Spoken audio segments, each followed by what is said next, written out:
जय जिनेन्द्र। श्री सुकुमार चरित्र द्वितीय सर्ग का अंतिम भाग। गर्भ, जन्म, तप, ज्ञान और मोक्ष, इस प्रकार 5 कल्याणक जिनके हुए, जो नित्य और अनंत गुणों के सागर और समस्त जगत के नाथ हैं, ऐसे महान वर्धमान स्वामी को नमस्कार करके श्री सुकुमार चरित्र के द्वितीय सर्ग के अंतिम भाग में चोरी अनुव्रत का वर्णन सुनते हैं। नागश्री व नागश्री के पिता जब व्रत छोड़ने और छुड़वाने जा रहे थे, रास्ते में उन्हें एक ऐसे आदमी को देखा जो सूल में लटकाए हुए ले जाया जा रहा था। उसे देखकर नागश्री के हृदय में करुणा आई और उसने अपने पिता से पूछा कि पिताजी, इस आदमी को किस लिए इस प्रकार दंड दिया जा रहा है। पिताजी ने उत्तर दिया कि पुत्री, मुझे तो मालूम नहीं है, कोटपाल से पूछना पड़ेगा। पुत्री के आग्रह से नाग शर्मा ने कोटपाल से पूछा कि इस मनुष्य ने क्या अपराध किया है जिससे आप इसे ऐसा दंड दे रहे हैं। इस प्रकार पूछने पर कोटपाल ने कहा कि इसी नगरी में एक वसुदत्त नाम का महान धनी बड़ा सेठ है, जिसके वसुमती नाम की स्त्री और उनके वसुकांता नाम की रूपवती इस पुत्री थी। एक दिन उसे सर्प ने डस लिया और जब विष से मूर्छित हो गई तो उसे मरी हुई जानकर सब परिवारीजन शमशान ले गए और जलाने के लिए चिता पर रखा ही था कि उसी समय उसके पुण्योदय से अनेक देशों से घूमता फिरता एक गरुड़ नाभि नामक गारुड़ी रूपवान वणिक पुत्र वहाँ पहुँचा। उसने चिता पर पड़ी हुई रूपवती कन्या को देखकर कहा, यदि आप इसे मेरे साथ विवाहित कर देने का वचन दें तो मैं इसे जीवित कर सकता हूँ। उसके स्वरूप को विचार कर, अर्थात यह भी वैश्य ही है और यह विवाह का अधिकार भी रखता है, शीघ्र ही वसुकांता के पिता वसुदत्त ने कहा कि तुम मेरी इस पुत्री को जल्दी जीवित कर दो, मैं तुम्हारे साथ उसका विवाह कर दूंगा। तब उसने कहा कि मैं इस रात को नहीं, किंतु प्रातःकाल होते ही इसे निर्विष करके जिंदा कर दूंगा। रात भर इसकी रक्षा करो। वसुदत्त सेठ ने उसकी चिता के कोनों पर 1,000 दिनारों को एक एक कपड़े में बांधकर रख दिया और 4 शूरवीर मनुष्यों को चिता की रक्षा करने के लिए आदेश दिया और कहा कि मैं इस निर्जन शमशान में इस रात्रि के समय इसकी रक्षा करने के उपलक्ष्य में तुमको 1,000 दिनार इनाम दूंगा। लड़की के घर के सब लोग अपने अपने घर चले गए और वे चारों शूरवीर धन के लोभ में चिता के चारों ओर पहरा देते रहे। रात बीत जाने पर प्रातःकाल होते ही उस गरुड़ विद्या के जानने वाले व्यापारी वैश्य ने मंत्र शक्ति द्वारा वसुकांता को निर्विष करके जीवित कर दिया। वसुदत्त सेठ को पुत्री के जीवित हो जाने पर बड़ा भारी हर्ष हुआ और उसने अपने पूर्व वचनों के अनुसार विधि पूर्वक विवाह के साथ उस वसुकांता को उस गारुड़ी व्यापारी के साथ विदा किया। और वे जो 4 पोटलियाँ गांठें 1,000 दिनार की थी, उसे उस चिता के साथ रखी गई थी, उसमें से एक नहीं मिली, 3 ही मिली। तब वसुदत्त ने कहा, इन चारों में से एक ने तो एक गांठ 1,000 दिनार की ले ली है, बाकी 3 गांठों को तुम 3 ले लो। तब वे चारों ही कहने लगे कि मैंने वह गांठ नहीं ली है, मैंने वह गांठ नहीं ली। तब वसुदत्त सेठ ने नगरी के राजा से जाकर निवेदन किया, महाराज, मेरी 1,000 दिनारें चोरी हो गई हैं, सो पता लगाकर चोर से दिलवाइए। राजा ने उसी समय चंडकीर्ति नामक कोटपाल से कहा, दुरात्मन, 1,000 दिनार जो चोरी हो गई हैं वे चोर से दिलवाइए, अन्यथा तुम्हारा मस्तक काट लिया जाएगा। चंडकीर्ति ने कहा, महाराज, 5 दिन के भीतर भीतर माल सहित चोर का पता लगाकर न दूं तो जो भी आप चाहें मेरा कर सकते हैं। राजा ने कोटपाल की यह बात सुनकर 5 दिन की मोहलत दे दी। चंडकीर्ति को चोर का पता लगाने की बड़ी भारी चिंता हुई। वह उन चारों शूरवीरों को अपने साथ लेकर अपने घर चला गया। इस चंडकीर्ति कोतवाल की सुमति नाम की अतुल चतुर परंतु रूपवती कन्या थी। उसने अपने पिता को चिंता में मगन देखकर पूछा कि पिताजी, आप चित्त में चिंतित दिखते हैं, सो मुझे चिंता का कारण बतलावें तो मैं उसे दूर करने का प्रयत्न कर सकती हूँ। चंडकीर्ति कोतवाल ने पुत्री से कहा कि इन चारों में से किसी ने 1,000 दिनार की गांठ चुराई है, परंतु ये सब तो इनकार करते हैं। राजा ने कहा है कि सच्चे चोर का पता न लगा तो तुम्हारा मस्तक छेद होगा, सो मुझे बड़ी भारी चिंता है।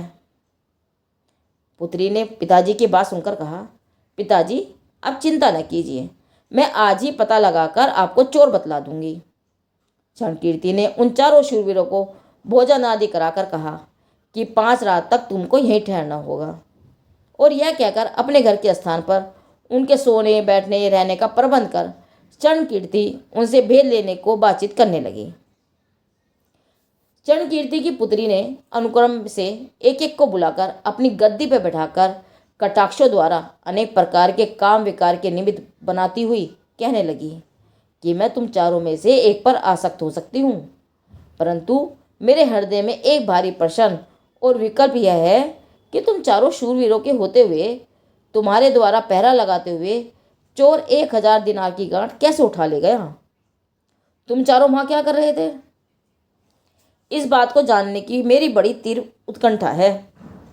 उसमें से एक बोला कि हे सुमिते, मैं तो रात्रि के पहले भाग में ही वेश्या के यहाँ चला गया था और वेश्या के यहीं से रात के पश्चिम भाग में ही वहाँ आ गया। दूसरा बोला, मैं भी इसके पीछे पीछे ही चला गया और एक मेंढा चुरा कर लाया। मेरे पीछे घटना कैसे हुई सो मुझे ज्ञात नहीं। तीसरा बोला, मैं तो मांस के लिए मेंढे को पकाने लग गया था, सो मुझे भी मालूम नहीं। चौथे ने कहा, मैंने तो चिता पर रखे उस मुर्दे की तरफ आंख लगा रखी थी, मेरी दृष्टि इन दिनारों की गांठों पर बिल्कुल न थी। इन चारों पहरेदारों की यह बात सुनकर सुमति असली चोर का पता लगाने में संशय युक्त रही और अपने प्रयोजन सिद्धि के लिए तत्पर कुटिल आशय युक्त होकर उसने कहा, आप लोगों का दोष प्रतीत नहीं होता है और अब नेत्रों में आलस्य भी आने लगा है, इसलिए आलस्य को मिटाने के लिए एक कहानी कहिए। वे चौकीदार बोले, हमें कोई कहानी नहीं जानते, आप ही कहिए। तब वह कन्या बोली कि मैं कहती हूँ, तुम सुनो। पाटलिपुत्र नगर में धनदत्त नामक वैश्य रहता था, जिसके सुदामा नाम की लड़की थी। एक दिन वह अपने महल के पश्चिम भाग में उद्यान वाले तालाब में पांव धोने के लिए गई। वहाँ एक मगरमच्छ ने उसका पांव पकड़ लिया। वह बड़ी दुखी हुई और उसी समय उसने अपने जीजा धनदेव को देखा और कहा, जीजा जी, मुझे इस मगरमच्छ ने पकड़ लिया है, सो मुझे जल्दी छुड़ाइए। हंसी में धनदेव ने कहा, तू मेरा कहना माने तो मैं तुझे छुड़ा लूँ। तब उस सुदामा ने कहा, ठीक है, आप क्या कहते हैं सो कहिए। तब वह बोला कि जिस दिन तेरा विवाह लगन हो उस दिन रात में तू मेरे पास समस्त वस्त्र आभूषण धारण करके आने का वचन दे। सुदामा ने कहा, मुझे स्वीकार है, और धनदेव ने उसका दाहिना हाथ जोर से खींचकर उस मगरमच्छ से उसे छुड़ा लिया। वह संकट के समय तो छूट गई। थोड़े दिनों बाद उसका विवाह हो गया और उसे प्रतिज्ञा पूरी करनी थी, अतः वह समस्त वस्त्राभूषण से सुसज्जित होकर उसी विवाह की रात को धनदेव की दुकान पर जाने के लिए अपने घर से निकल पड़ी। वह रास्ते में जा रही थी कि उसे एक चोर मिल गया और उस चोर ने कहा, तेरे पास जितने वस्त्राभरण हैं सो मुझे दे दे। सुदामा ने कहा, इस वस्त्राभूषण के का साथ ही मुझे एक जगह जाना है, सो वहाँ जाकर मैं वापस लौटने पर तुझे दे दूंगी और इससे अन्यथा न होगा। वह उस चोर को वचन देकर आगे बढ़ी। चोर भी उसके पीछे पीछे कौतुक से चल पड़ा कि वह उसे देख न सके। थोड़ी दूर जाने पर उस सुदामा को एक राक्षस मिल गया और बोला, तू अपने इष्ट देव का स्मरण कर, क्योंकि मैं तुझे निगलूंगा। वह बोली, मेरी एक जगह जाने की प्रतिज्ञा है, सो मैं वहाँ जा रही हूँ। जब मैं वापस लौटूँ तब जो भी तेरी इच्छा हो सो पूरी कर लेना। इस प्रकार उसे भी वचन देकर आगे बढ़ी। वह राक्षस भी छिपकर उसके पीछे चलने लगा। थोड़ी दूर जाने पर कोटपाल मिल गया। उसके द्वारा भी रोकने पर इसी प्रकार धर्म वचन देकर वह सत्यवादिनी, वचन में दृढ़ता रखने वाली आगे बढ़ी और निर्विघ्न अपने जीजा धनदेव के घर पर अपने वचन को पूरा करने के लिए जा पहुंची। ऐसी रात्रि के समय उस अकेली को आते हुए देखकर विद्वान, चतुर और परनारी से परामुख धनदेव ने उस सुदामा से कहा, हे मुग्धे, ऐसी अंधेरी रात में इस समय क्यों आई हो? तू मेरी साली है, सो मेरी लड़की ही है, पर स्त्री बहन बेटी के समान है। जिस समय तुझे तालाब में मछ ने पकड़ा था और तूने छुड़वाने को कहा था, उस समय जो भी मैंने कहा था वह हंसी में ही कहा था, सत्य रूप से नहीं। मेरी ओर से ऐसा वचन कैसे कहा जा सकता था? जैसा कि तूने समझा है। जो परनारी में आसक्त होते हैं वे पापी पाप के फल से मारपीट, बंधन, स्वरसव हरण आदि दुख पाते हैं और अंत में नरक जाते हैं। इसलिए तू अपने स्थान को जा। इस प्रकार अपने वचनों से छूटी हुई उस पुराने मार्ग से जिससे कि वो आई थी रवाना हो गई। रास्ते में 3 पुरुष, चोर, राक्षस और कोटपाल मिले थे। उन्होंने उसका सत्य वचन देखकर उससे कहा कि तू महान सत्यवती है और हमारी माता के समान है, इसीलिए हम तुझे छोड़ते हैं। और इस प्रकार वह सब उससे छुटकर अपने घर चली आई। सुमति ने इस प्रकार यह कहानी उन चौकीदारों से कहकर पूछा, बताओ इन चारों में से कौन अच्छा है।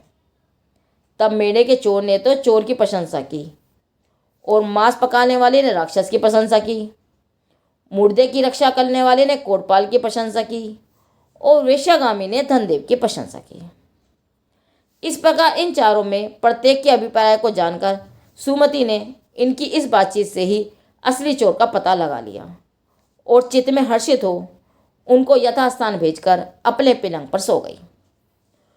दूसरे दिन जिसने मेढ़ा चुराने वाले ने उस चौकीदार ने जिसे रास्ते में मिले हुए चोर की प्रशंसा की थी उसे बुलाकर अपने पलंग पर बैठाया और उससे कहा कि मैं तुम पर आसक्त हुई हूँ, परंतु मेरा पिता यह नहीं चाहता है कि मैं किसी एक के साथ रहूं, इसलिए मैं चाहती हूं कि अपन किसी दूसरी जगह चलें।